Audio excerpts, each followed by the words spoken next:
take away from the camps are probably two separate different views, in that they're right in that it was without a doubt a life-changing, life-defining experience for my grandparents, since they were, my grandmother, I think, she was a teenager at the time, late teens. And so, obviously, it defined them much more deeply than it would define me. I mean, the way it impacts me is because I'm Japanese American. If I mention that, oh, I'm Japanese American, to people who are aware of that history, then immediately they know in their mind, oh, they went through this horrific experience, or their ancestors, since obviously I wasn't alive back then.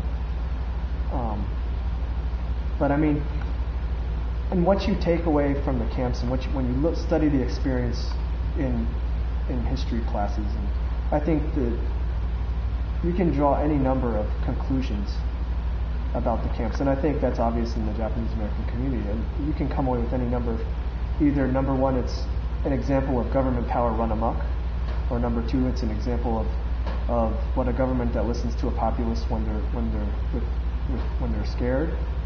There's a number of different conclusions you can make, and I'm sure for every conclusion you'll find people that adhere to that have drawn that same conclusion.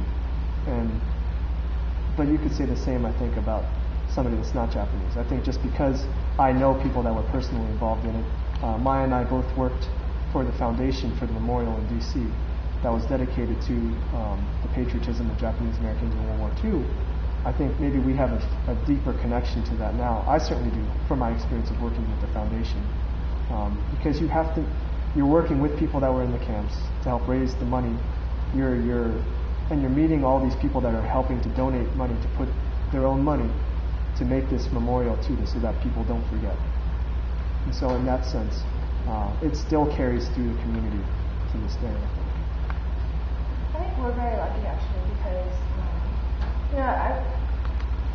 I took a class on Asian American literature at college one time too, and that was really one of the first times that I really heard that most Japanese Americans who went through the internment camp experience, a lot of them who came out did not want to talk at all about the experience. They wanted to put it behind them and move on and show the rest of America how American Japanese Americans could be.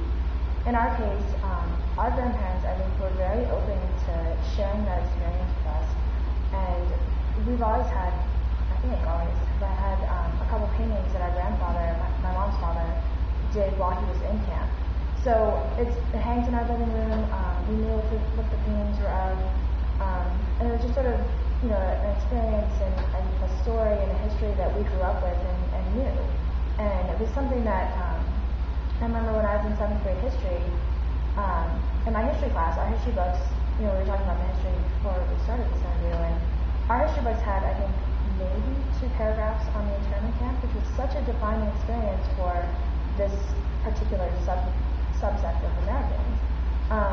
So I don't remember if my history teacher asked me to do this or if I volunteered, but I actually brought in 2 of the 2 paintings that hung in our family room to show my classmates and to talk about at least what I knew about the internment camps from my grandparents' experiences.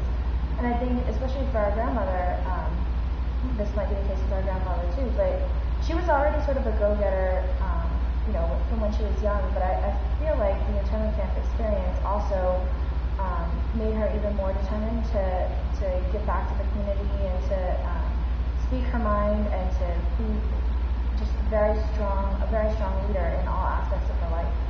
And I think that we really learned from that, from her personality and from her perseverance. She was definitely one of my role models when I was growing up. And so I think that we have benefited in